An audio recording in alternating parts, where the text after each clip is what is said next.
અરવલ્લીના મોડાસામાં અતિરુદ્ર મહાયજ્ઞનું આયોજન કરવામાં આવ્યું હતું, જેમાં મોટી સંખ્યામાં ભક્તોએ યજ્ઞના દર્શનનો લાહવો લીધો હતો। યજ્ઞ એટલે ભારતીય સંસ્કૃતિનું પ્રતીક। હિન્દુ ધર્મમાં જેટલી મહાનતા યજ્ઞને આપવામાં આવી છે, તેટલી મહાનતા બીજા કોઈને પણ આપવામાં આવી નથી। આપણું કોઈ પણ શુભ ધર્મ કાર્ય યજ્ઞ વિના પરિપૂર્ણ થતું નથી। મહાદેવનો મોટામાં મોટો યજ્ઞ એટલે અતિરુદ્ર, જેનું આયોજન મોડાસા નગરમાં કરવામાં આવ્યું છે। તારીખ 11/12/2024 થી તારીખ 15/12/2024 સુધી અતિરુદ્ર યજ્ઞનું આયોજન કરવામાં આવ્યું છે। શિવજીને સકારાત્મક ઉર્જાનો વિકાસ કરવાની અને પ્રાર્થના કરવાની આ એક સનાતની ધાર્મિક પદ્ધતિ છે। એકવાર દર્શન કરવાથી અલૌકિક શક્તિના દર્શન થતા હોય છે। મોડાસા નગરના અશોકભાઈ જોશી પરિવાર દ્વારા આયોજિત અતિરુદ્ર યજ્ઞના આચાર્ય અગ્નિહોત્રી આત્રેય કુમાર, શ્રી કૃષ્ણાશ્રમ બોલુન્દ્રા અને 175 ભૂદેવ આ યજ્ઞમાં આચાર્ય તરીકે જોડાયા છે। મોડાસા નગરમાં સનાતની ધર્મની આગવી વિશેષતાના દર્શન કરાવવા અતિરુદ્ર યજ્ઞનો દર્શનનો લાભ લેવા મોટી સંખ્યામાં લોકો જોડાયા હતા। આ યજ્ઞમાં કુલ 25 લાખ આહુતિ અપાઈ છે।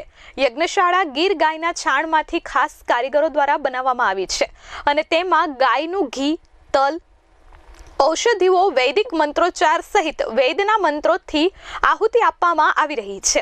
સમગ્ર અરવલ્લી અને સાબરકાંઠા જિલ્લામાં પ્રથમ વખત ઐતિહાસિક યજ્ઞ યોજાયો છે, ત્યારે મોટી સંખ્યામાં ભક્તો યજ્ઞના દર્શનનો લાહવો લેવા ઉમટી પડે છે। હું અગ્નિહોત્રી આત્રેય કુમાર, શ્રી કૃષ્ણાશ્રમ બોલુન્દ્રા આ યજ્ઞના આચાર્ય તરીકે મારું વરણ થયેલું છે। અતિરુદ્ર યજ્ઞ 11 લઘુરુદ્ર કરીએ ત્યારે એક મહારુદ્ર થાય, એવા 11 મહારુદ્ર થાય ત્યારે એક અતિરુદ્ર યજ્ઞ થાય। આ મોડાસાના શ્રી અશોકભાઈ જોશીના મુખ્ય યજમાન પદે આ યજ્ઞ થઈ રહ્યો છે।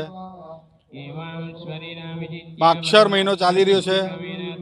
માક્ષર સુદ 11થી પૂર્ણિમા સુધી 5 દિવસનો આ યજ્ઞ છે।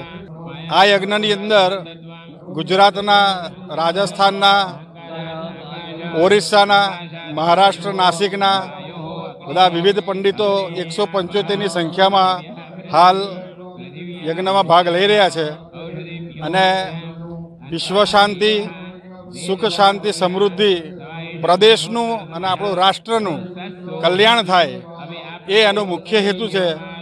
અને જે મુખ્ય યજમાન શ્રી અશોકભાઈ છે, તેમનું અને તેમના પરિવારજનોનું જે કોઈ મનોકામના પૂર્ણ થાય એ હેતુથી આ યજ્ઞ અત્યારે થઈ રહ્યો છે। એનાથી એક તો મનના સર્વ મનોરથ પૂર્ણ થશે।